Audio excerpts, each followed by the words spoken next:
Hello, everybody, and welcome to Brunch with Bigfoot, Michigan Rob. I got to cut the music. How's everyone doing on this 1 o'clock in the East, 12 Central, wherever you are? Thanks for coming on in. Have a great show in line for you. We're set up for you. Joining me, of course, is Studio B from the great state of Texas, Tex Wesson. You can find Tex on Texas Front Porch Mondays, Wednesday mornings, and Sundays. Check out Tex, the Bonds and the Booze Paranormal Podcast, Wednesday, Thursday, and Friday during the week. And of course, Bigfoot Michigan Rob, Tuesday nights at 9, Thursday afternoons at 1, and Saturday at midnight. We don't do the schedules. I don't put out the times anymore, you guys, because I find most people forget anyway. The key for everybody listening, the alert bell. Turn on the alert bell. That way you don't miss a show. Thank you so much for that. Of course, if this is your first time, please subscribe to our channels. You can find us on iHeartRadio, Spreaker, wherever podcasts are found. If you like, you want to help support the show, the Super Chat's open. Great way to support us. Also, you can become a BMR pirate. Arr! Join the many, join the few, depending on your point of view. You get a picture of me with my bandana next to your name in the chat room. Yeah, that's what you get. However, I'll be doing some members only shows. I have to figure out how I want to do that. For those of you that have been with me for a while, I do appreciate that. And thank you for the love. Thanks for the support. Find us on Facebook, Twitter, Instagram, all social media platforms. My guest tonight is Christopher Jordan. I'll be bringing him up shortly. He's fantastic. He is a wealth of knowledge. It's going to be a great show. Before I get on with that, I got to thank everybody for buying my first book, Bigfoot Michigan Rob Presents True Cryptid Encounters Book 1. It's been out for a little over a year. Thanks to everybody that bought it. Leave a review. It's all analytics these days. It's all analytics. So leave a review. Last month, book 2 came out last month. Same title, but it's book 2. Reversed the imaging a little bit. Thank you to Jason McLean for his awesome artwork. Book 2 is now available. All you need to do on your Amazon browser is type in Bigfoot Michigan Rob. Both books will pull up and make your selection. Thank you so much for that. I do greatly appreciate it. With that being said, I'm going to bring up my man from the South, Mr. Wesson. Ow. Hello, Tex. Good to see you once again. It seems like you're hit and miss. Last week you had... how is that construction going on? I don't hear any banging today. It is done. We are done. Well, hallelujah. Functional kitchen again. A functional my kitchen. gosh.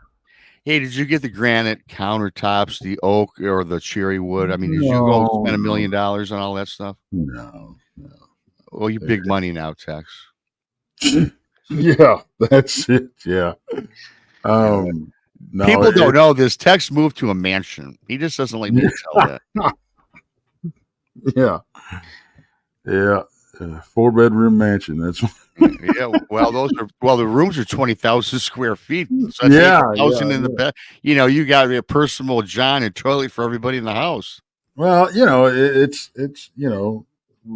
we're upstairs from the indoor pool and sauna. Yeah. Well, you need that in Texas, man. If court. I lived in Texas, I'm digging me a hole in the ground. I'm getting a pool put in because I can't stand that. I love the heat. I love the summer. I don't know if I could do it 12 months out of the year. I mean, you tell me that it gets cold 1 month out of the year, 65. Yeah, big deal. we may have a week that it's really, really cold, but that's about it. Yeah, well, yeah, we're, I love the fall. As you know, the football season started. I love the fall weather. I'm ready for fall. Of course, my Lions are now 1-0 as they took down the Rams, and your Cowboys, they look pretty good themselves, Tex. I mean, but then that's a Jerry Jones ran team, so I suspect they'll win 12 games and be booted in the first round of the playoffs. Yeah, we'll be right up there with the Lions. Yeah, you'll be right up with us. We might see each other. We're going to see each other. We play you guys, I think, October 14th. Yeah. Yeah. That'll be a fun game. We should do a party, a watch party or something. I Yeah. don't know. Speaking of October, I got some exciting stuff. The night of midnight, um, October Yeah. 6th, but October 6th. Yeah. it's technically October 7th. Yes. Not 2 a.m. I will be on Coast to Coast.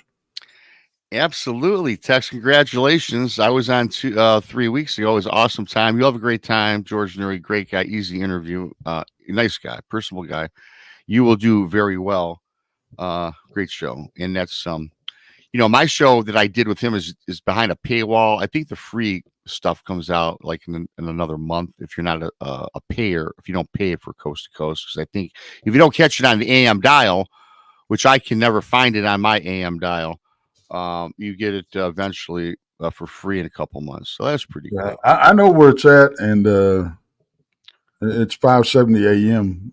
Here in the DFW area. Okay. I don't know where it is in the Detroit area. For the life of me, I've tried to find it. I just can't. But anyways, enough of that. Congratulations on that, Tex, and everything else you have going on. And we've got a great guest. I'm going to bring up Chris Jordan from Curious Realm podcast, and does a lot of other things. He's a businessman, a CEO of his own company, and he's got a lot going on. Hi, Chris. Thank you so much for having me. Yeah, first time on the show, so it's always Absolutely. a pleasure. Yeah. So we'll bang a drum for Chris. Thank you, sir. All right.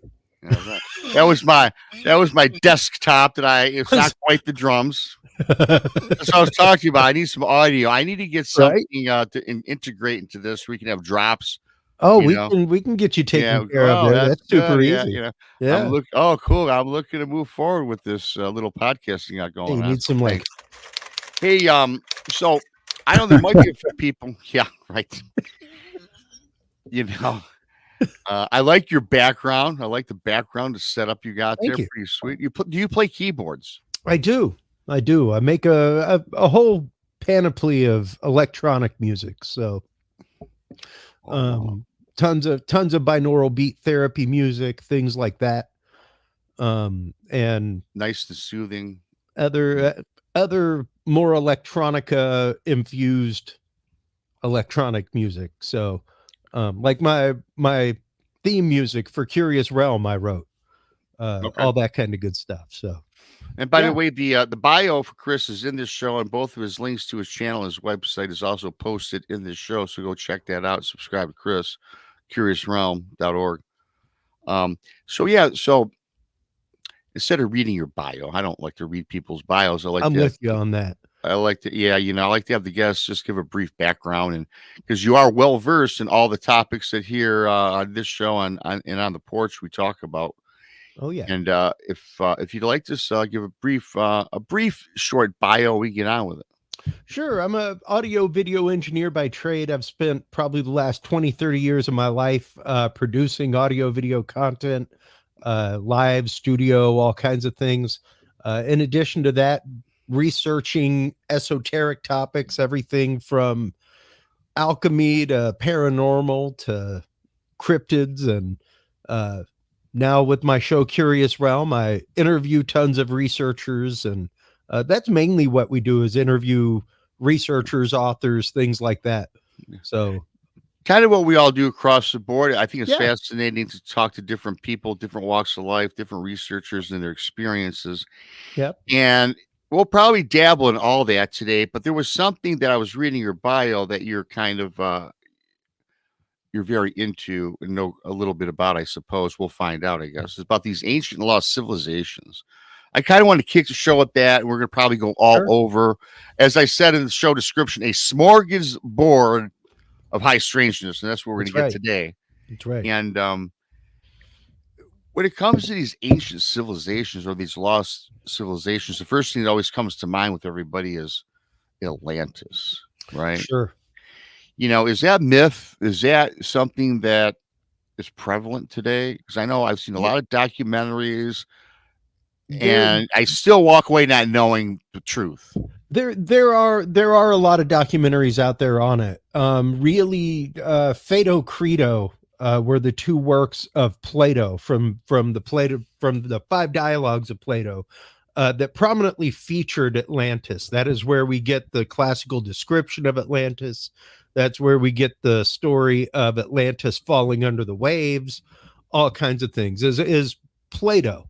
You add to that people like Edgar Cayce, who in the early part of the 20th century, as someone who was clairvoyant and claimed to see into the future, things like that, said that we would find Atlantis and that we would find it somewhere near Bimini, somewhere over near Cuba, that area. And so those are the two really main source materials that we have when it comes to Atlantis. There are tons of other things out there. There's lots of information when you start getting into the theory of Lemuria, other civilizations, the Aryan races that existed in between Atlantis, things like that. Even the idea that Atlantis and Lemuria were warring civilizations at the time. I'm trying to find it. Oh, here it is. I actually have a Lemurian seed crystal right here.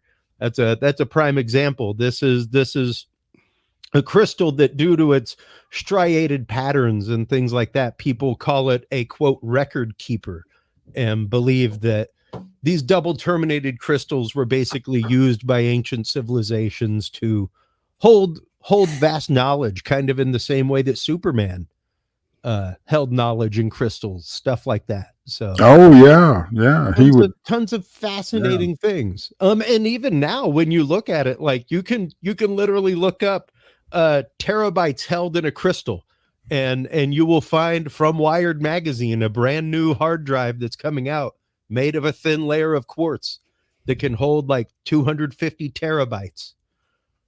Wow. And it's literally just a thin wafer of quartz. That's all it is. No moving parts, nothing like that. So it's pretty fascinating when you start looking at stories of ancient technology, stories of the way that their technology supposedly worked, and where we're coming to with technology right now. It's pretty fascinating. Yeah, the whole quantum computers and all that kind of stuff. It's man, it's going to be an interesting 10 years. Oh, absolutely. I mean, quantum computing to begin with, once you start getting into the idea of a qubit to begin with, which is very interesting that, that was a very, very ancient unit of measure to begin with, was the qubit. That's what the Ark of the Covenant was built in, was qubits. But this is spelled differently, and it's the idea of a quantum bit of data.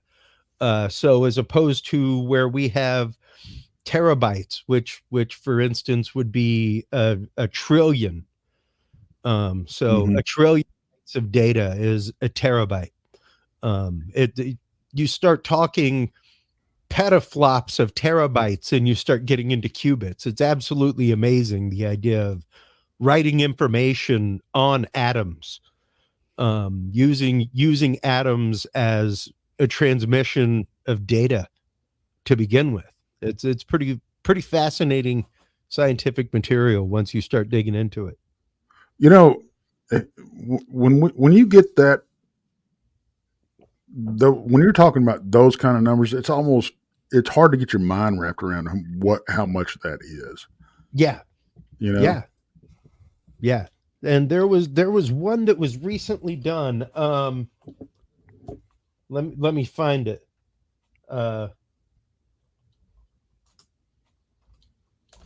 There was one that was recently done, a study where they actively mapped 1 cubic centimeter of brain tissue. And I forget what it was. It was like 140 petaflops, something like that, like some insane amount of data, that quite literally one cubic centimeter of brain mass made up. So when you start volumetrically doing that math of your brain and the computing power of it, it's massive. It's massive. We're literally walking bionic computers. It's pretty amazing. You know, Yeah, you we start don't use, we Yeah. don't use but one or was it Yeah. 1 or 10%? Yeah. I can't Yeah, remember. it's something like that text, and I was just thinking that the best computer in the world is right in our own skulls that we can't access Access, it. I yeah. can only imagine how smart or how much knowledge we could contrive if we knew how to use our entire brain. Is That's that what I love. That's what I love about the movie Lucy Mm. with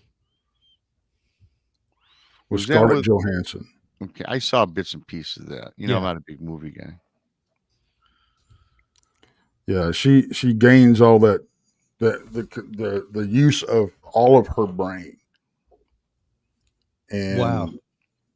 and it's the things that then she moves to a different level of consciousness basically, and Well, becomes just pure information and energy, and it's just crazy.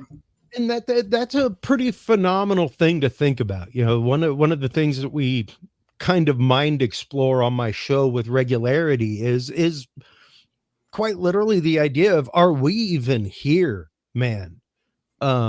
Philosophy was one of the things that I was big into in college. It was required where I went to college.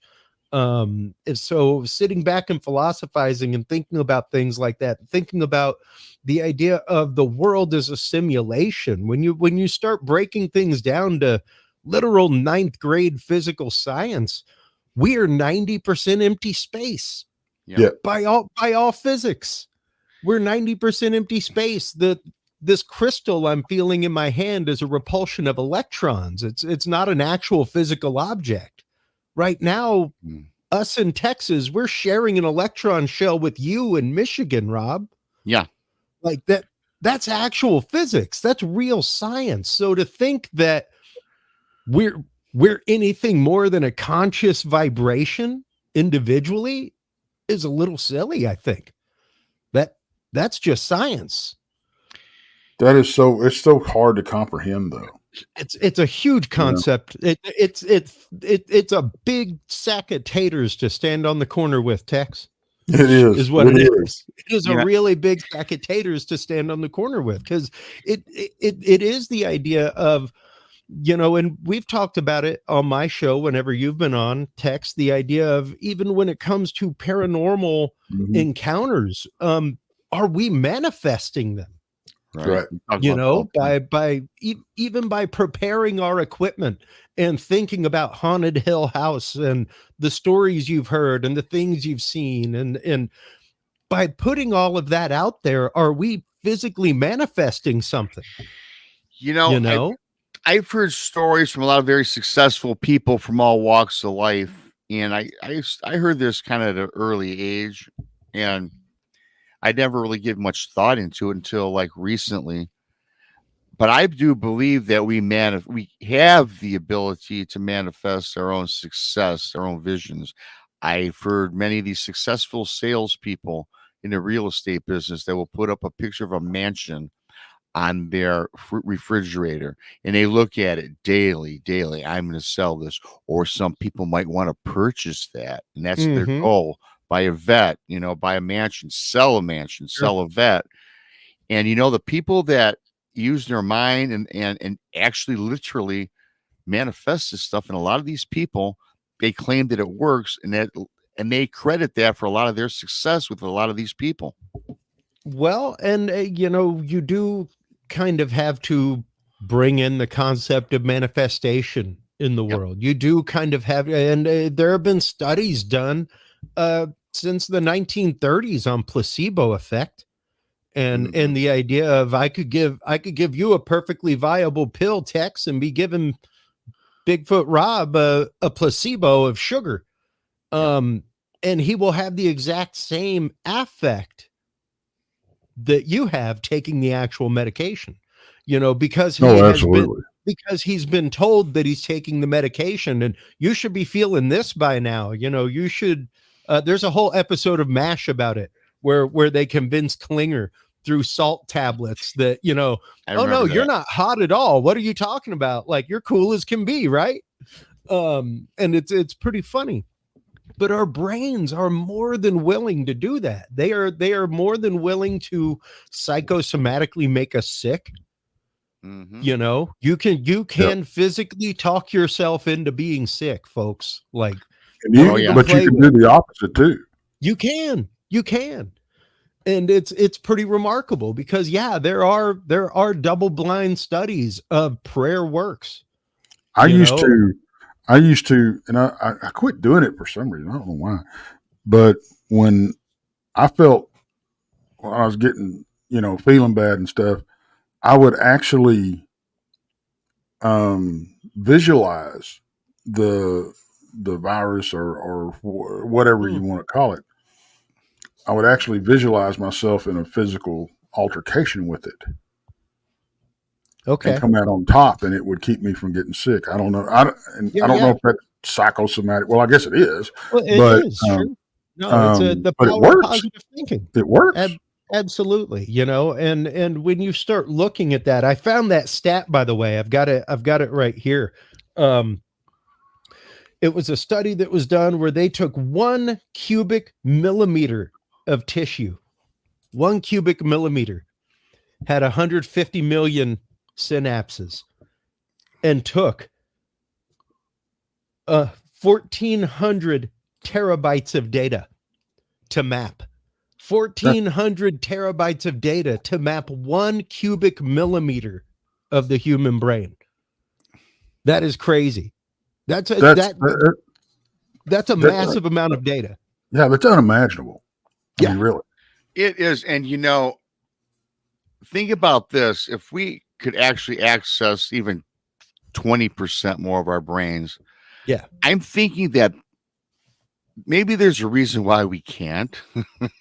If you think about the negative aspect to it. Absolutely. And even with manifestations, like we're in this field and we study all these cryptids and high strangeness. Yeah. I find myself manifesting like nightmares. I mean, because I'm thinking You so can. intent on something where I bring it upon myself.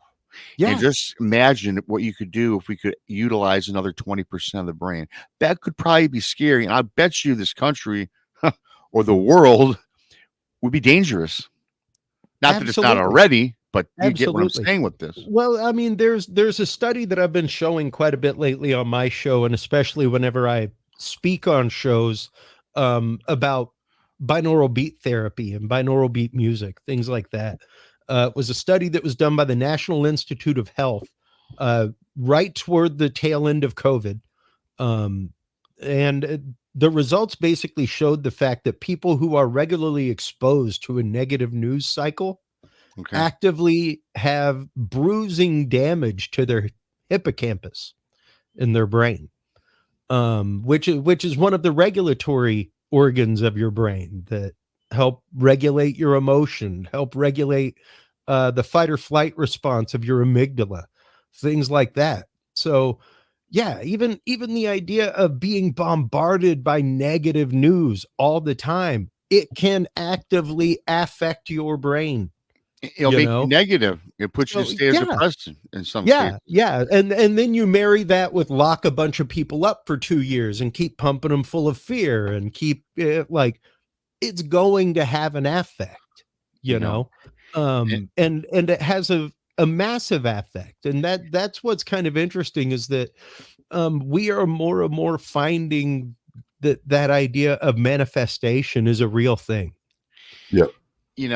And I can tell you something, and this happens to me quite frequently with one of my best buddies that I always bitch about on the show, Tex knows.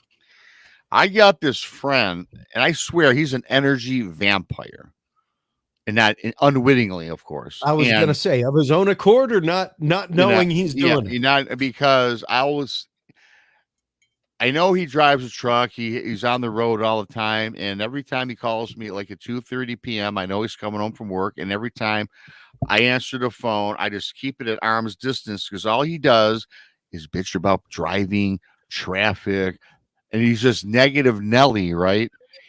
And after a while, I said, man, when I get up off the phone with you, you put me in a state of depression. Don't call me when you're driving home from work. And make it even worse, if I go to his house, he starts bitching about work or his wife, the kids. Dude, I'm going home because, but it affects me though. It never used to. So Yeah. I started kind of realizing that why am I such a bad mood? And I put two and two together. It's because of this Joker friend of mine that walks around, in darkness. There is that concept though of consent, and Yeah. consent into a system. And that can be a consent into a system of happiness and joy every day, or it can be consent into a system of misery if you like. The consent is just as easy on your part. It's maybe a little bit more work to twist things to a happy light, to try to see something happy or good, because otherwise it's a miserable world out there, man. Heck, I tell my wife all the time before she leaves the house, I love you, honey, be safe out there, the world hates good people, and I hate saying that, but it's so entirely true. Like, for some reason the world is just totally dead set against people that are just good.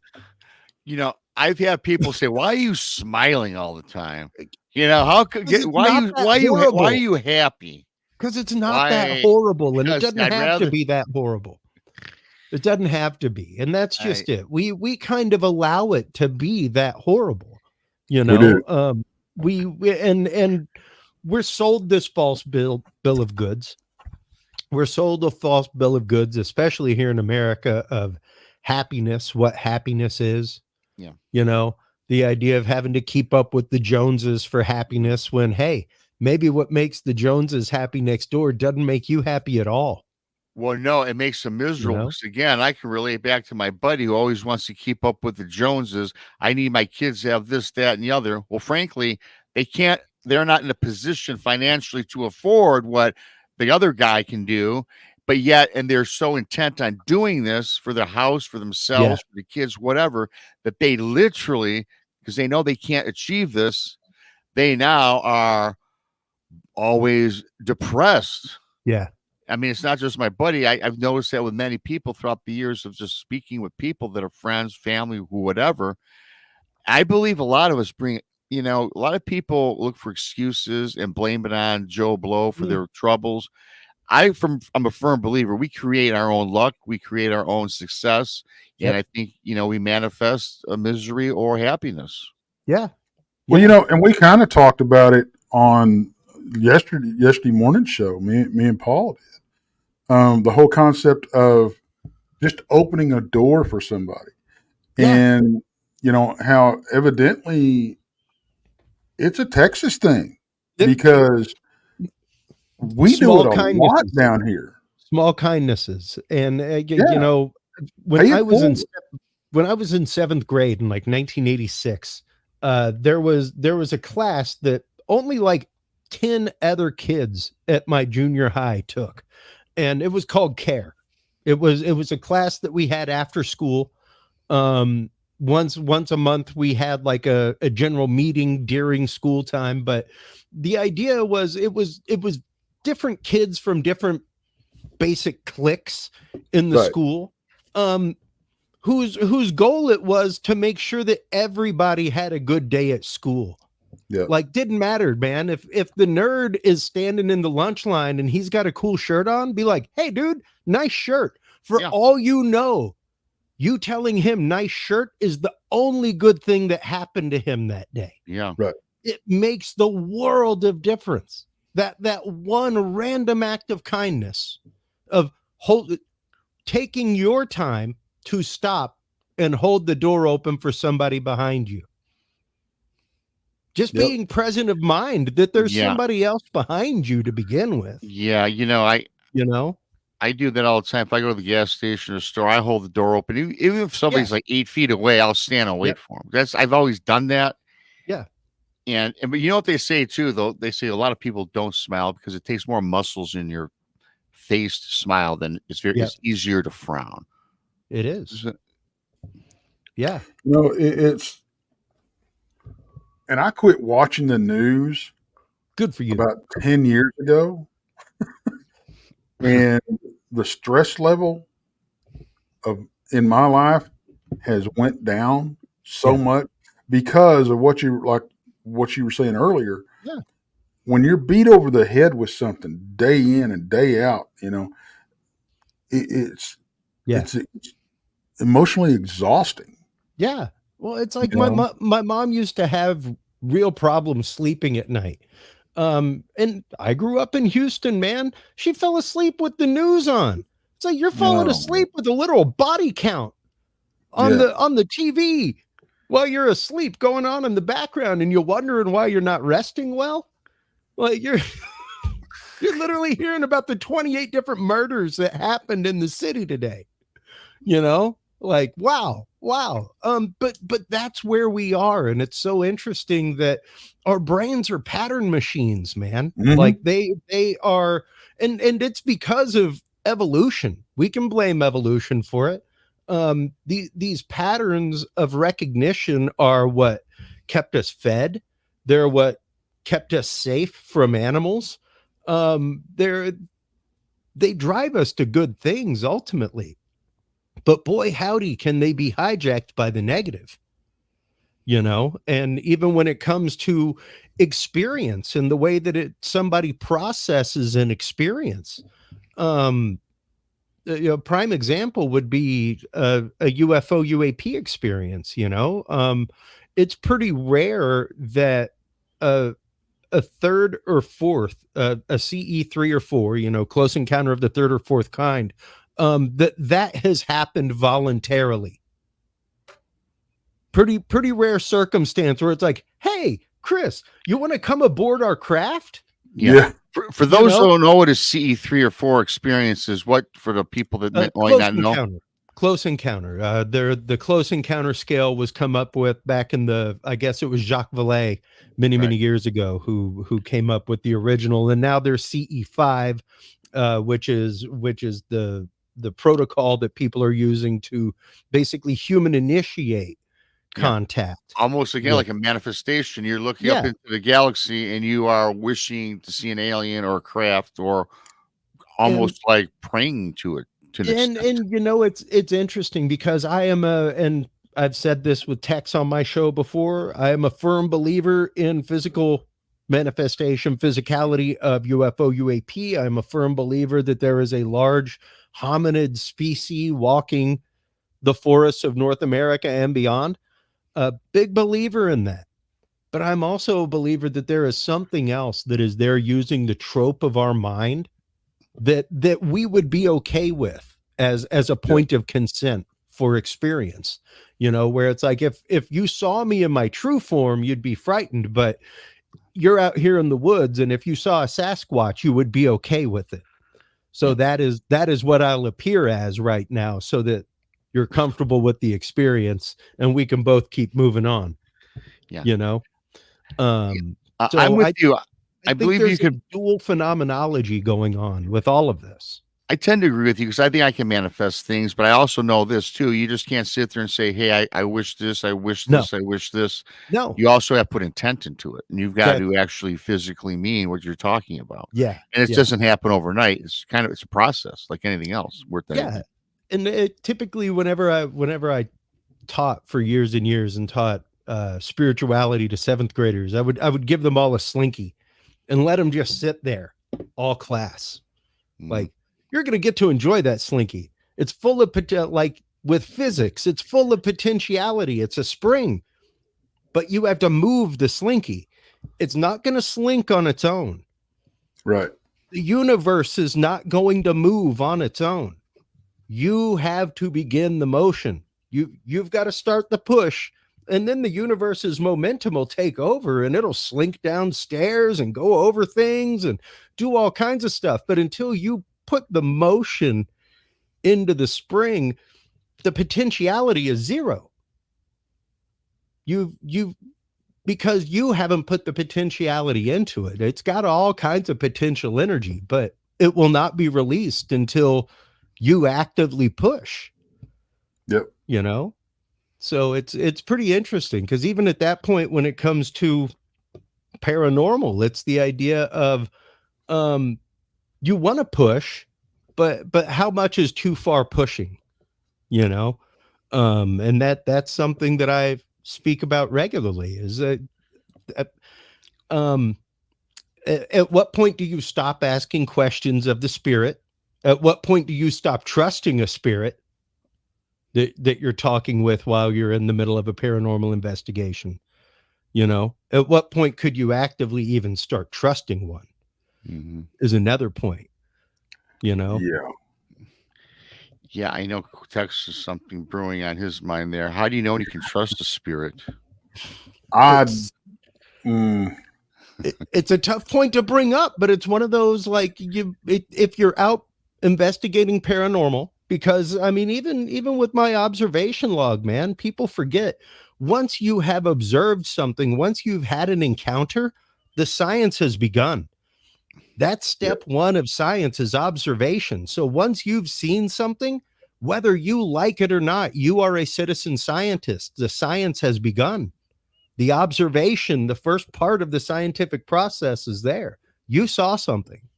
Now it's gathering data about that topic, you know, and it's forming a hypothesis from that data and from the experience.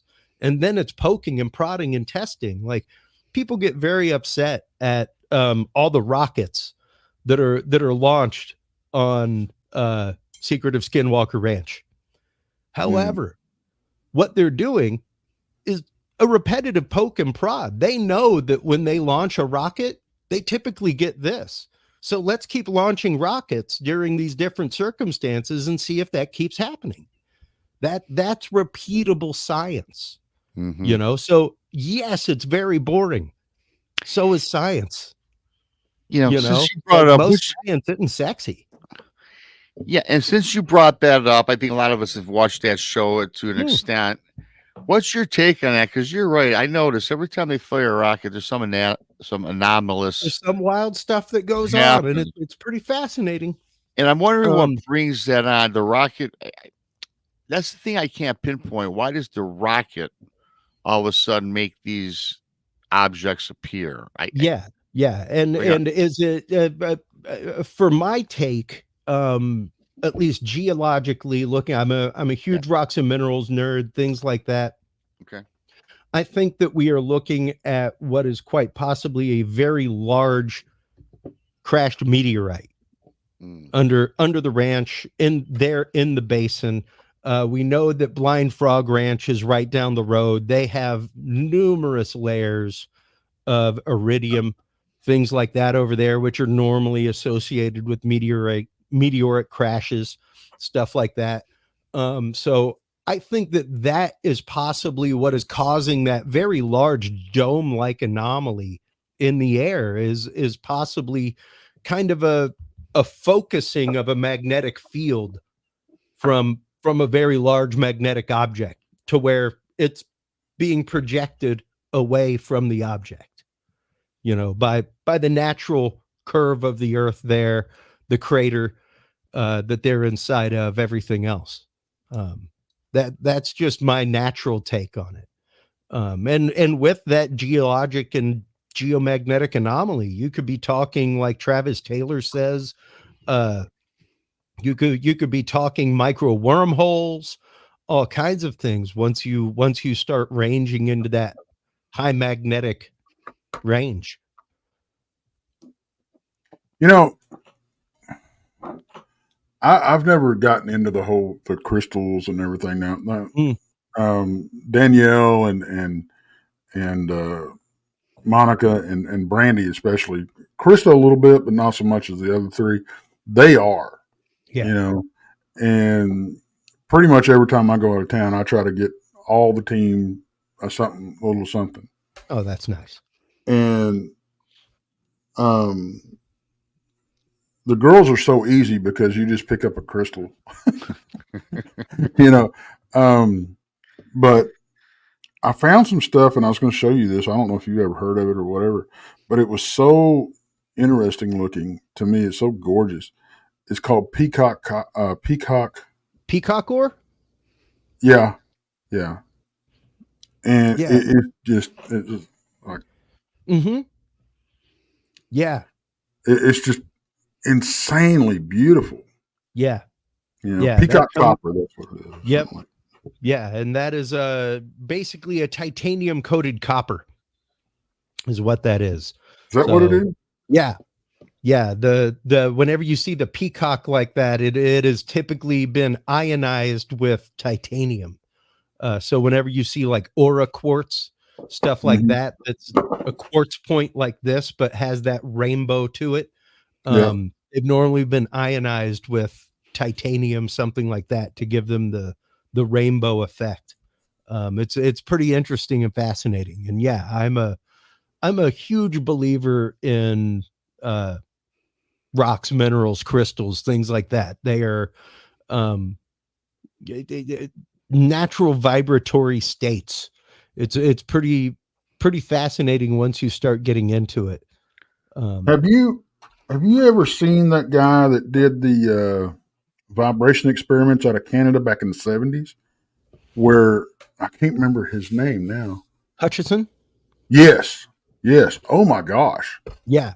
Yeah. And that's just it. You know, our the human eye and ear are locked into a very specific range. When you look at the electromagnetic spectrum and what is actively there in the electromagnetic spectrum and what we see in the electromagnetic spectrum, it is a very, very small slice. I've actually got that up right here. You can see what our range of sight is amongst that huge octave of infrasound, sound, ultrasound, hypersound. There's visible light. Um, it is literally like 0.05% of the electromagnetic spectrum that we can see and hear. The rest of it exists around us. We Right. don't see it. There are special people in the world like Maureen Seberg, who is an amazing interview. She writes for Psychology Today. She is one of the Mm. few tetrachromics on Earth. So, in addition to her cones in her eyes seeing red, blue, and green, they also see yellow. So she has literally an additional million colors that she can see that you and I cannot. She sees the world like a parrot does. Oh wow. So it's a whole different color palette. There's a whole different range of blues and reds available to her that we don't see. Wow. And it's pretty remarkable, you know. Even myself as an audio engineer, there are things that I have trained my ear to hear over years that now drive me crazy. I wish I could just unhear them, you know. But it was my job to hear them and find them and tune them out in a radio broadcast, things like that. Like, oh, here's this funky frequency in somebody's phone call. Get rid of that, Chris, you know. So it was my job to be able to hear it. And now I hear things that I wish I couldn't hear. Like my old house, I used to literally hear the neighbors having conversations out on their patio. Oh wow. That is not It where was I thought you were going with that, but okay. because I was just, and that was like through the front door, like on a busy street. My wife would freak out. I'd tell her exactly what they were talking about. But yeah, my ears were just trained for that. Even now, going to a busy restaurant, something like that is very wearing, because I have to block out all of the conversations around me to focus on the one that I'm having right here. Do you think you'd be able? Wow, that's a skill, all right. I'm referring back to. Have you ever been in an alleged haunted restaurant or home where you went in and you picked up on these spirits just from your ability to do that, where other people cannot hear it, even a trained paranormal investigator? You know, that's interesting. I can't say as I've ever noticed that. I've definitely walked in and heard things that most people couldn't hear. Capacitors, things like that. Mhm. Things in lights, that kind of stuff. Being Yeah. able to hear the ballast of light bulbs, Oh yeah. stuff like that.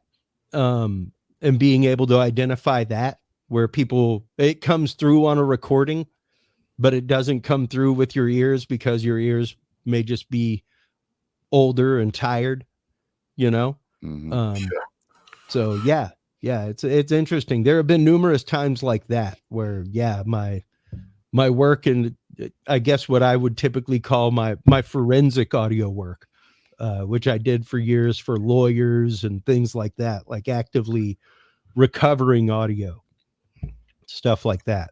I So I used to be able to. I used to be able to hear extremely well, and I still do. But like, Selective hearing, Tex. well, of course, but what? I could be in a busy bar or in a huge crowd and pick out conversations, Mm-hmm. you know, Yeah. and not even mean to do it. It's just for some reason it would be on a different frequency, Yeah. I guess, and I would pick it up out from all the other background noise.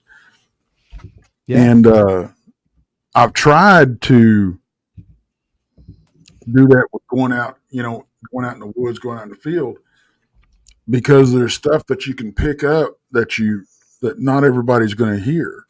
That's why it bothers me so much when people go out camping and they crank up the music. Yeah. Yeah.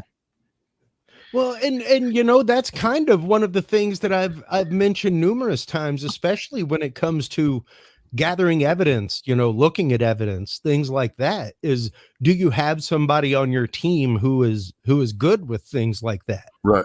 That person who you can literally have them reach in a sack and they can identify the object without looking at it. People with that kind of aptitude of mind, because it's a different kind of mind that can do that, and it's pretty fascinating, because there are tons of experiments where you can literally divide the person's attention literally with just a wall, and they stick their hand in and they can see their hand grabbing it, but they cannot explain what the texture of it is at all, because there's the dividing wall there between their two eyes and between their left hand and their right hand. Because of that, the brain then divides the data, and suddenly they can't describe squishy anymore. Yeah. Things like that. So, having somebody who is able to look at evidence like that afterward, able to identify strange, weird sounds, that kind of stuff. It's important. It's hugely important, Well, I for honestly, up until the last couple of years, I didn't think the whole psychic medium thing carried a lot of weight. Okay. Sure. And honestly, Danielle Diva has proved me wrong on that. That girl is spooky good. Let me interview you real quick, Tex. What was it that flipped your coin on that? Because that's a pretty big coin flip. Yeah, it is. Like, I do not believe in clairvoyance, psychic ability, things like that. That's a big coin flip. So what was it that changed you? Well, okay, it started with the whole remote viewing thing with Jessica Jones. Okay. Yeah. Because she remote viewed my time loss incident and told me some stuff. And then I was actually on Rob's show when this happened. She brought some evidence to light that I was unaware of, and then it was verified by two people that were in the chat that know the same person. Oh, wow. Okay. And that rattled me that day. I mean, you could physically see it rattled me. It'll get you. And then later, months down the road, I was on Spaced Out Radio, and it was the first time I'd ever met Danielle. And she didn't know anything about me or anything. And all I did was mention that I had a time loss incident. And she stopped me in my tracks and she said, "This is what I'm getting." And she told me basically the same thing that Jessica had told me Mm. Okay. with some other stuff. And I'm like, oh, wow, maybe there's something to this stuff, Yeah. but I don't remember any of that stuff. But, to hear it from two people Yeah. and then verified by other people, that kind of got the ball rolling. But really, when I turned the corner, I was out in the field in Brown Springs. Everybody on the team knew where I was, Danielle included. And my phone starts going off in the middle of the cemetery with text messages randomly because I hadn't been talking to anybody and nobody knew what was going on behind the scenes and all that kind Yeah. of stuff. And I start getting these text messages by Danielle. And she's like, "Are you okay?" I'm like, "Yeah, I'm fine."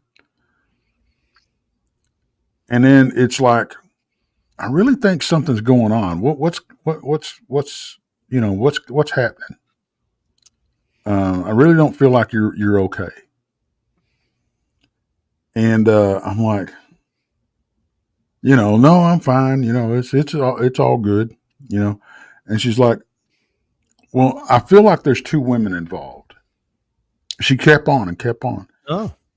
Well, my ex-wife and my oldest daughter were going through some drama, at each other and stuff, and it was really bothering me. I hadn't told anybody about it, and she hit it the nail on the head.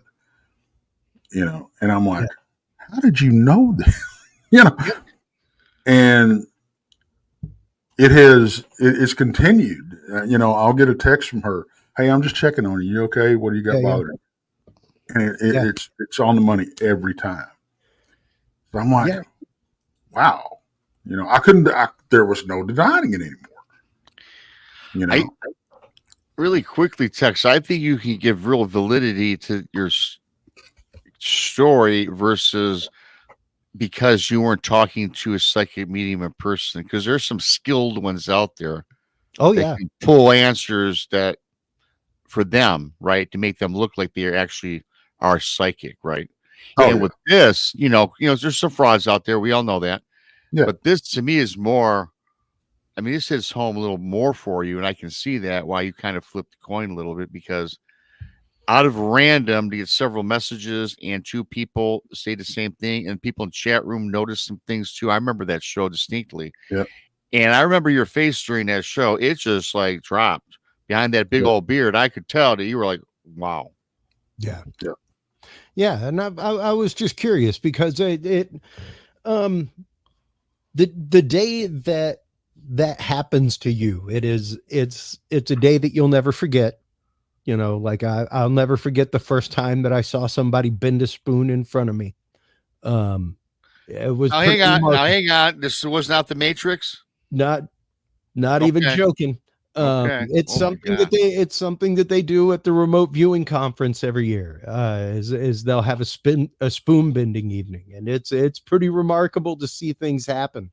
Even to see somebody hold one flat in their hand and tell it bend, and to see it curl, like it's pretty wild. It's pretty interesting. And the first time you see something, it's a different world and it changes you. So I was just curious what it was that flipped that coin on psychic use for you, because it's one of those, I consider it, if you have a really good psychic and somebody who can give you data, not just feelings, but somebody who can give you verifiable data, right, that kind of stuff, much more in a remote viewing sense.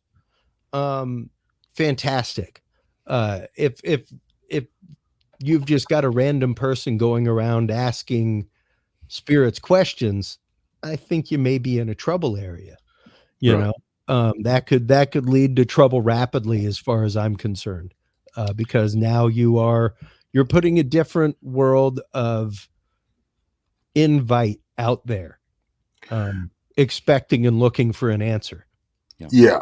And that's another corner that I turned, actually, with the whole, I'm becoming more and more, I guess you could call it uncomfortable with the whole, spirit box use and that type of thing.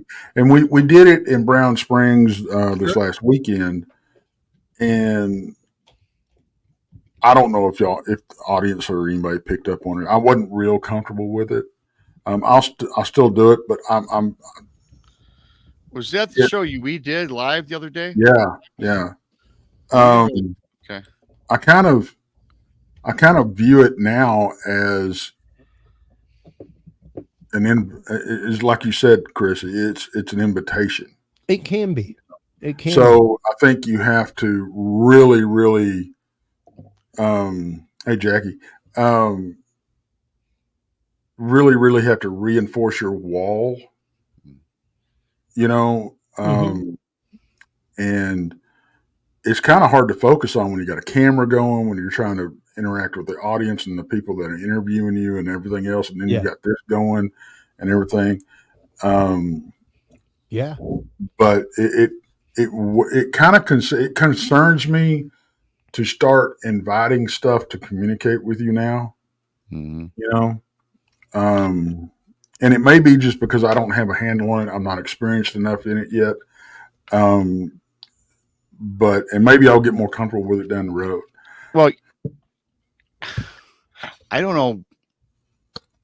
To me, the whole thing, I know why you're uncomfortable. I would be uncomfortable because I'm not a person that wants to invite something in. I'm thinking if I'm communicating with a spirit from the other side, whether it's good or bad, I just don't know if I can shake it. And, you know, we all hear about these attachments, you know. I mean, you start delving into these topics, researching these things and inviting them into your home or into your, perhaps you're at a house or a restaurant and you're trying to conjure this up. I'm not so certain they ever leave you. Yeah. And that is something that you have to consider. That is something that you kind of have to be prepared for. And yes, there are adepts out there who can white light things and all kinds of stuff. Don't get me wrong, but if that's not the adept that you have that you're using at an investigation, you may want to consider that. You know, you need to make sure that whoever you are using is that fully trustable person, you know, that can discern good from bad as it happens. And that's a hard, high level of trust when it comes to literal spiritualism and spirituality, you know, and you have to consider that at that point, you are moving beyond the realm of just simple paranormal investigation. You are moving into the world of spiritualism and spirit communication at that point. That's a different world, and that's a different set of rules. It is. And that's a big thing. You have to realize what rules you're playing with at that point. Yeah. You know, it's. Well, I think if you're not careful, you'll end up with a hitchhiker at the very least. Yeah, and that's just it. You know, having somebody, even whenever I've spoken with Kathleen Martin, who was the niece of Betty and Barney Hill. She's been abducted. She has her own abduction experiences. But even whenever they were doing a channeling session with the Council of Eight, the 8 alien beings, things like that, they had an actual equivalent of an exorcist there to watch the sessions and make sure that, you know, if anything looked out of place, if anything looked wrong, we will stop and do all cleansing right now, you know. And even to hear the fact that they had somebody spiritually on that level at something like that, where they were channeling the leaders of 8 alien races, you know. But they took the precaution and they took the consideration to think this could be a possibility, so we should look out for that and we should take precautions for that. You know, I got to ask you really quickly because this comes up all the time. And I don't know if it's just common stance, and I don't know that it's 100%. When you come across these alien abduction stories, Mhm. researching and looking into it, how come it's always associated with time loss? That's not an absolute, is it? I wouldn't say it's an absolute, but I would definitely say it's an indicator. It's one of the very common situations, and quite honestly, uh, one of the things I've attributed it to more than anything is technology. Yep. The technology of a craft like that would be able to transverse space and time, that would be able to uh, transport itself dimensionally within the same dimension, teleport, things like that. You are talking extreme electromagnetic and RF fields, and ask any good broadcast tech why they have those big razor wire fences around the antennas at the TV studio. Yeah. That stuff will fry your brain, man. Yeah. Quite literally, you can have hazed brain, missing time, things like that, just from being around terrestrial radio devices of enough wattage. So once you're starting to talk an electromagnetic field that would do something like that, yeah, you could have missing gaps in perceived time all day long. I wouldn't see that as something rare from that at all. Just Yeah. And, from a and another physiological thing is, response. I'll say this real quick, and then we got some questions for you. Sure. Yeah, I've seen but- the questions lighten up in the chat on YouTube. Yeah. Well, you know what? Let's blow by what I was going to say. What were you going to say, Tex? Little Patty says, "Have you ever seen pictures move?" As in, like seeing something physically move inside of a static image, Yeah. like a picture on the wall. I would definitely say that I have had the synchronistic moment with pictures where I see something and do not recall something being in there. Almost the Mandela effect. Right. Where it's like, hey, wait a minute, man, I don't ever remember there being a cat in that picture. Things like that. I've definitely had that happen. But as far as seeing something move inside of a static image in real time, no, I've never had that phenomenon. I'll ask really quickly too before we move on with the other questions. What about taking a picture of maybe your friends and family, and then there's an image of a apparition in the background? Have you come across that? What do you think that's all about? I have, and there's a few hypotheses with that. I tend to immediately go to my years of technical knowledge of cameras and film and the way that these things operate, and even the idea of your cell phone is rewriting over memory. You can have ghost images, especially whenever you're talking trail cams, things like that are constantly rewriting over the same data, Right. over the same data, Okay. over the same data. It'd be pretty easy for you to accidentally see a guy in a hunting suit, very faded, who walked that path 800 images ago. Okay. Right. That does make sense. And now you're just overlapping that data on the card by rewriting over and over and over and over. So when you're talking things like ring cams, that kind of stuff, yes, I would say that there is a propensity for things like that to happen, but there is also a strange propensity with a lot of things where we do have infrared blocking filters on things. Like here's a prime example. This is a picture of Proctor's Ledge. in Salem, Massachusetts. This is actively where they hung all the witches. This is taken with a standard Canon TI5 camera. This is taken with the exact same Canon TI5 model camera with the infrared and ultraviolet filters stripped off of it. Mm. So that's the exact same location, slight move in the shot, because I had to move for a car.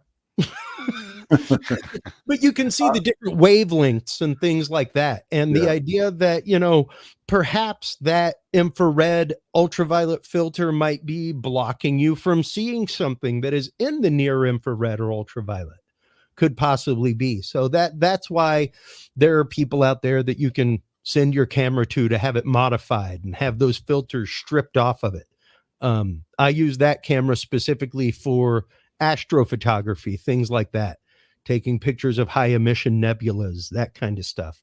But it's also great for paranormal hunting because it receives all of the infrared ultraviolet data in the world around and it. I was gonna ask you about the full spectrum cameras. Mm-hmm. Is this basically what you're talking about? Pretty much. Yeah, it is basically a camera sensor the same way as on your cell phone, everything else. The only difference is the infrared filter is stripped off of it, and the UV filter is stripped off of it. And those are basically there to guard the sensor from extreme ranges of not only infrared and ultraviolet light, but infrared ultraviolet heat as well. Gotcha. Now, So let me ask you something, because we caught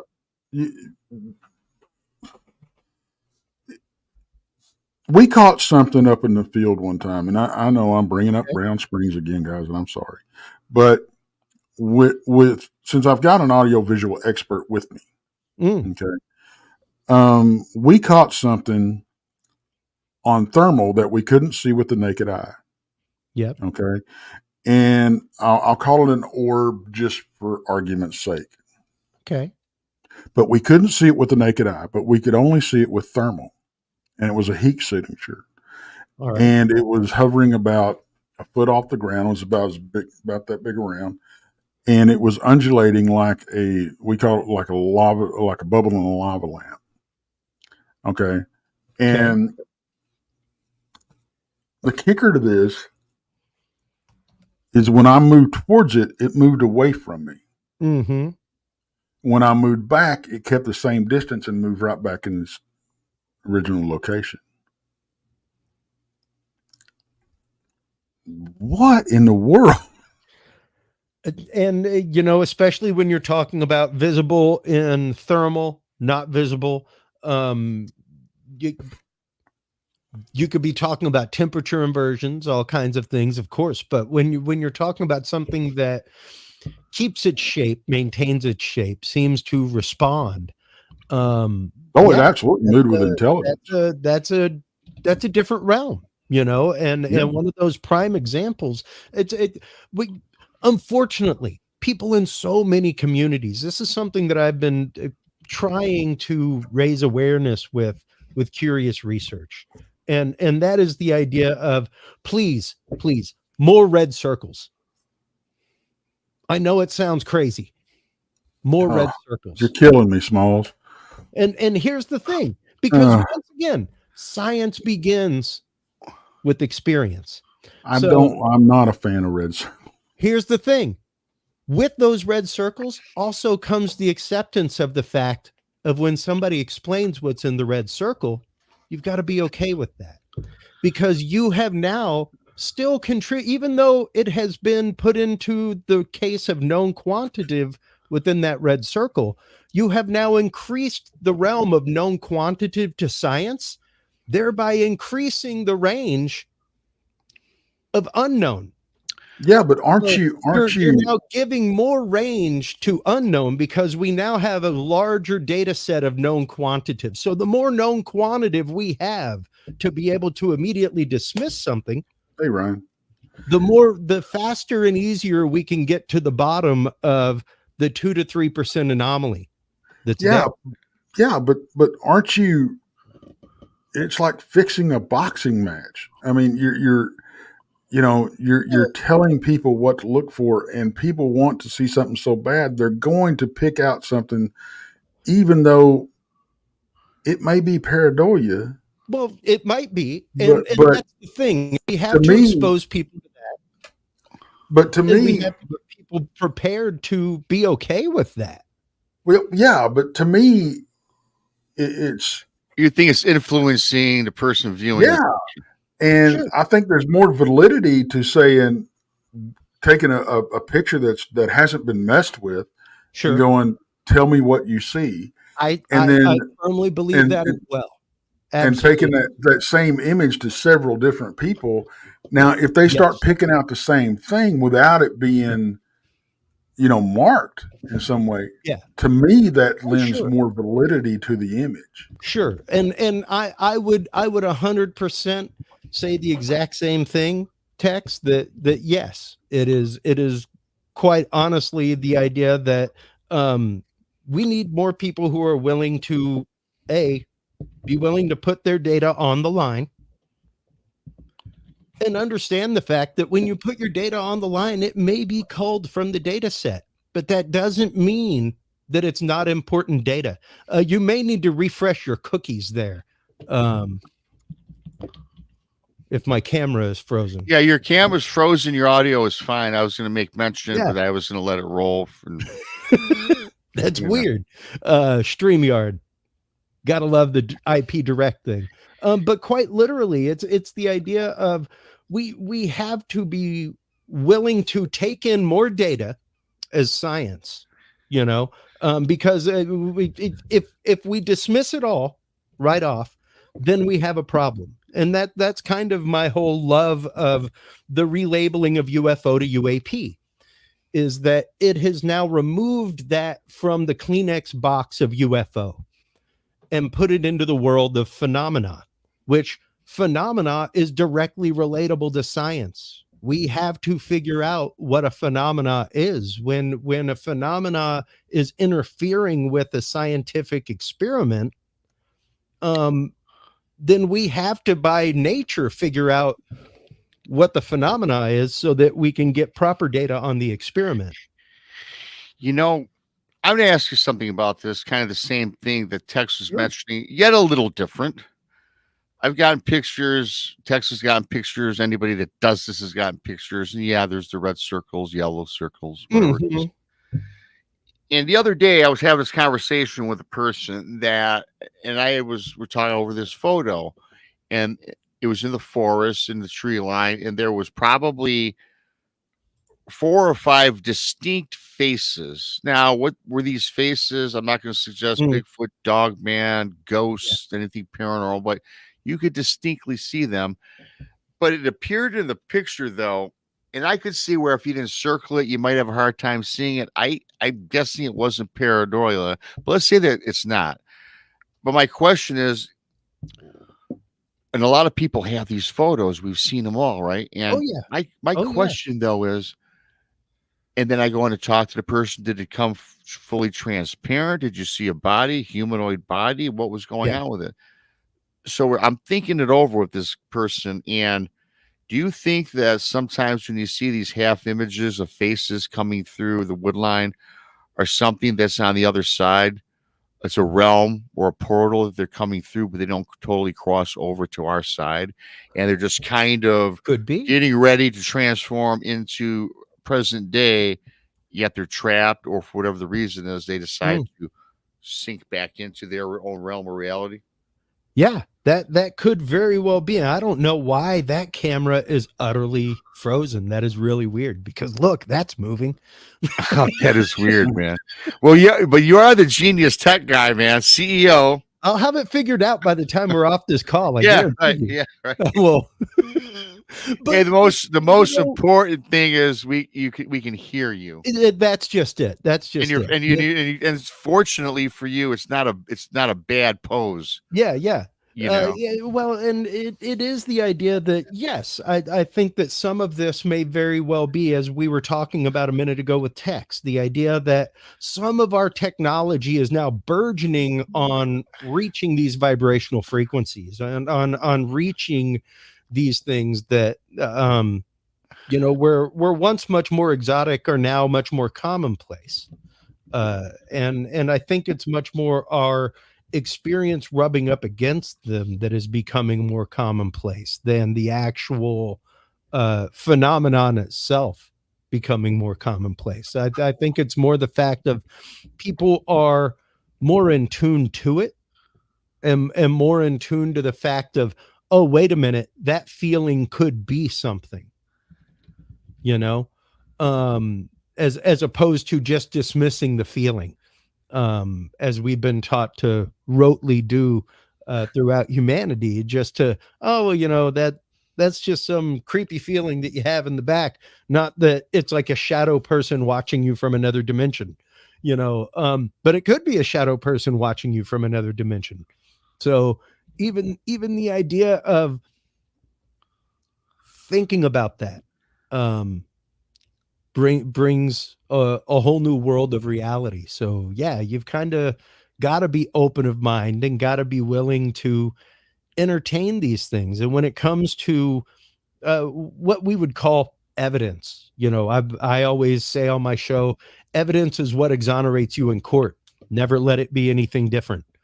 You know, when you say I have evidence, it should be good enough that you could hand it to a lawyer and you ain't going to prison. I don't care if it's what's inside of that red circle or what recording you have or what video recording you have. It should be good enough to be able to stand that test, and you should be able to have all the supporting data with it. One of the examples that I normally give, we'll see if this actively works here. Oh, there we go. So this is a video that I recorded in my backyard. Now, if I gave you no other information, Rob, and text other than I recorded this video in my backyard last night, you know, it would be a little bit different. Now, if I gave you the information of I recorded this video at 8:20 p.m., I was facing southeast. My right ascension was this high off of the horizon. You could probably very easily decode the fact that that is a video of the planet or of the star Sirius from my backyard. Nothing more, nothing crazy, no UFO. That is quite literally the dog star Sirius through my telescope, unfocused. The motion of it moving through the sky and everything is quite literally my telescope zoomed in and the rotation of the earth. That's what's making that object move in the sky like that. What's making it blink the colors is the colors of the dog star Sirius and the actual motion of the atmosphere and the lenticular motion of layers of atmosphere. If I posted that with zero data on most groups, I would get 100 different responses. Like, I recorded one of those in my backyard. I've seen that. So the thing is, a picture is worth 1,000 words to the person who was there when the picture was taken. Aside from that, it's a picture. Science needs the 1,000 words. They need to know the circumstances in which that picture was taken. They need to know the direction it was taken, the time of day it was taken, the average humidity of the day. All those things play into the scientific data of the picture. So if you're just showing a picture, you're missing a whole lot of data.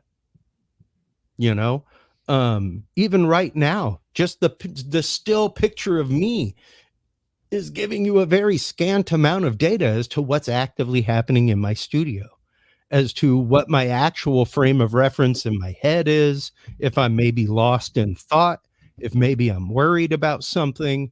It's giving you a very, very little amount of data right there.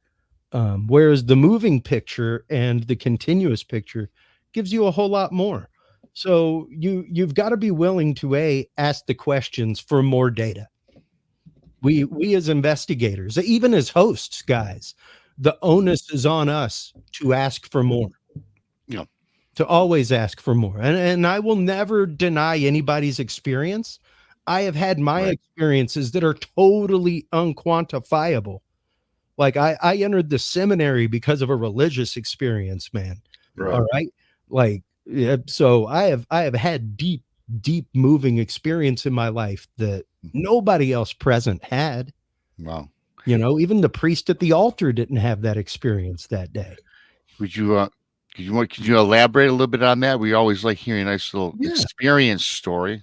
Well, I was probably about 15, 16 years old. I'd been an altar server for many, many years, a Roman Mhm. Catholic. And I was at mass with Father John Upton one day. And as Eucharist began, and the celebration of Eucharist began, I looked up, and I was no longer just in the church. And I say it that way because I was in the church and somewhere else simultaneously. I was bilocated basically between this place that was almost amorphous in its shape, familiar in its feeling, but all I could express it as is God and love. And I was present where I could see my friends' faces, my families, everybody. But they could not see me and what was going on. And mass went on, things finished. And I went to Father John afterward, and I told him about this experience. And it was probably one of the, not even probably, it was the first what I would consider to be truly religious experience in my life, where I experienced what I know to be my creator, my connection with divine beyond church doors, beyond a man with a collar. It was beautiful and amazing. And I will still say that is the connection that I search for on my daily, is that. And that's a lot of the reason why I do this show, why I do my show, why I talk about the things that I talk about, because I may not personally believe them, but it doesn't mean that that belief did not change somebody's life. Yes.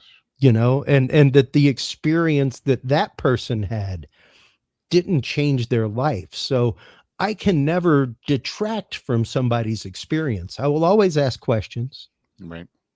I'll always ask questions about my own, and will always Yeah. court additional data about what may have happened to me. But yeah, it was one of those that it changed the way my 15-year-old mind looked at the universe around me, and I have never been the same since, ever. Ever since then, I have had I wouldn't say a lost sense of purpose. I guess poetically, I could say that I have a sense of purpose, and I am still trying to fulfill that. And I don't know that I will ever fulfill that to the way that eternity needs me to fulfill that before I'm gone. You know, I like how you put that and phrase that, because I'm like that in text. I know it's like this. I will never text. I can speak for text on this, I'm sure. Tex and I, we will never question anybody's encounter or anybody's experience, because I know that something happened to many of these individuals. That's why we do these shows. But you could always question their experience and trying to get the data to help them through the situation, because what they perceive or what they think they saw sometimes is not exactly what they think they saw, which I know there's kind of a play on words there, but Well, like, you know, I said I had a Bigfoot experience, but then I said, I don't know if maybe it was a demon, right? I mean, to this day, I can't tell you 1000% I saw Bigfoot. I saw what looked like a humanoid object transform and morph into what I call a demon today. I'm not saying it was either one. Hell, I could be totally out to lunch on both of those theories, but I saw what I saw with my eyes, and it was so hard to process it because it's something that really should not exist, what I saw. Right. Yeah. Yeah, no, and that's just it. You know, once you've seen something like that, trying to go back to it is something completely different. You know, and it's all but impossible to go back to the way you once understood reality. Oh yeah. You know, and yeah, they can be, a lot of these experiences are not positive experiences. They aren't good experiences. They aren't happy experiences. You know, typically it's when in my show, I would gesture to all the signed books over my shoulder. And, you know, these books may end like a Disney movie, but they also start like one, which means in the first 5 minutes, it's horrifying for somebody involved. You know, the first 5 minutes of that movie, like somebody dies or somebody's family dies, like something horrible happens to the main character in the first 5 minutes to change them into what they become. You know, so in that sense, yes, we are all living this beautiful Disney dream. The question is, I guess, what horrors are you willing to go through for the end of the movie, guys? Yeah. And speaking of those dreams, you think that some people can turn their dreams into an actual reality? Oh, absolutely. Absolutely. I am a massive believer in specifically dream work, dream manifestation. For many years before I even practiced remote viewing, I practiced dream intent. And that was basically going to sleep with the intent to solve a problem, or the intent to find the answer to a problem. You know, like if I was having a wiring problem with a circuit or something like that, I would go to sleep thinking of the problem and searching in my dream for the answer to the problem, and keep dream journals, things like that. But our dreams are a beautiful psychological release of what we autonomically process through the day. To bring this conversation back to about 40 minutes ago, we are creatures of habit, and we are creatures of pattern. Our brains live and want these patterns, you know? So the idea that if you're driving an hour to work, probably 15 minutes of that you are consciously aware and awake. Like as you're emerging onto the freeway, you're aware and awake because of the danger. But once you're in the flow of traffic, you're pretty well checked out and on an automatic drive until you get to your exit for work. Yeah. You aren't thinking about those things. You're in a state of rote hypnosis. You know, same way as once you learn to walk, you no longer think, let me walk to the refrigerator and grab a soda. You just think, I'm thirsty. And suddenly you're walking, you know, your body automatically fulfills that. So our brain goes through all of these processes all day long that we don't get to process. It just kind of like a ninja responds to them. And then we tuck away the emotional response for later. And that's what our dreams are. It gets to unpack all of that stuff when it's not thinking about moving and breathing and fight or flight. You know, that's a whole other show, because Yeah, I've it got is. many dreams that I could talk about. I've done ad nauseum on my channel sometimes. And, just like I thought, Chris, first of all, this has been a fantastic show. Thank you. And we didn't cover one single point that I wanted to bring up, because I said, once we get started on something, you can throw out the planned, what I had going on here. But no, Love it. I'm just kidding, because that's typically how things go. And I learned a lot today, and I'm so glad that I finally got the chance to meet you kind of in person, Same. kind of. And so before we cut it loose, where can people find you? First of all, for everybody out listening, thanks for coming on in. Thanks for the super chats, joining, and all that. I appreciate that. And also, Chris's bio's in this link of this show, and also his website and YouTube channel. But with that being said, Chris, anything else you want to promote? Absolutely. I will shamelessly plug Curious Realm. That is on live every Tuesday night at 8 p.m. Central. Our website has pretty much everything there. You can find everything. You can even connect directly with Curious Research. That is our new effort to help paranormal investigators prepare their data to shake hands with science. And with that is, of course, our new field observation and encounter log. So if you are a paranormal investigator, This log is made specifically so that you can get your data while you are in the field, because as any good police investigator will tell you, like, come 48 hours later, come even a few hours later, those things start being deprecated by memory. Those things start being deprecated by what your belief system is, things like that. So the more raw data you can get down as it happens in the field, the better off you are. So we made that book for all of you paranormal researchers out there. So yeah, that's about all my shameless plug. No, I like shameless. I'm not bashful when I plug myself in other shows. I do it, man. I knock it out of the park. You got to.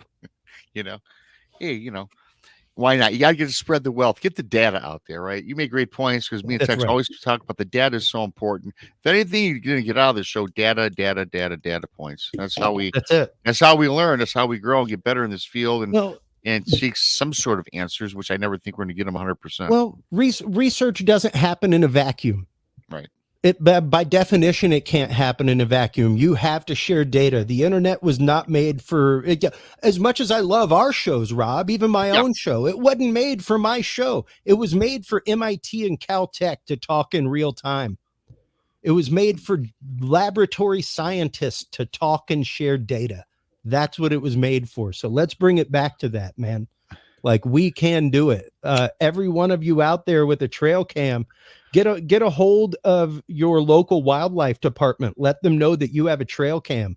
They can't afford to put one out there where you're squatching.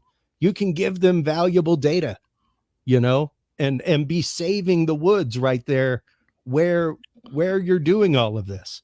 So, and of course, yes, Ryan, Symposium of the Strange this upcoming Wednesday. In San Antonio. Feel free to stop on by Magic Time Machine. We've got a great event going on there. We will be talking with Karen Wilkinson about her experience of being abducted, having an alien seed implanted in her and taken. And guess what? I had her on my show like several months ago. She's fantastic. I got her book too. She sent me a copy of her book. She's an amazing lady. That was a great show, and that was this is in the archives for those who want to check that out. Karen Wilkinson, very nice lady too, very very humble, very polite, and well spoken. It'll be a great event. That event, we literally sell about 30 tickets to it, so you could not get more of a closed atmosphere. VIP tickets automatically get a signed book, all that kind of stuff. So stop on by and check it out, folks. Symposiumofthestrange.com. Yeah, Tex, if you got nothing going on, I'd go check that out, buddy. But I know you're just such a busy guy with your work schedule now back in flux. I heard the other day. Give me a break with that, all right? Thanks everybody for coming on in. Like, share, subscribe to Chris Jordan, Curious Realm. Subscribe to Texas Front Porch, Bigfoot, Mystery Rob, the Blondes and Booze Paranormal Podcast, if not already. Thank you so much for that. We had a great show. I like to have you back, Chris. I'm sure you'll be floating about. Anytime. And I appreciate it. I learned a lot. And for everybody out there, thank you. Get the like button on your way out and turn on the alert bell. For Tex, for Chris, we're out. Bye-bye.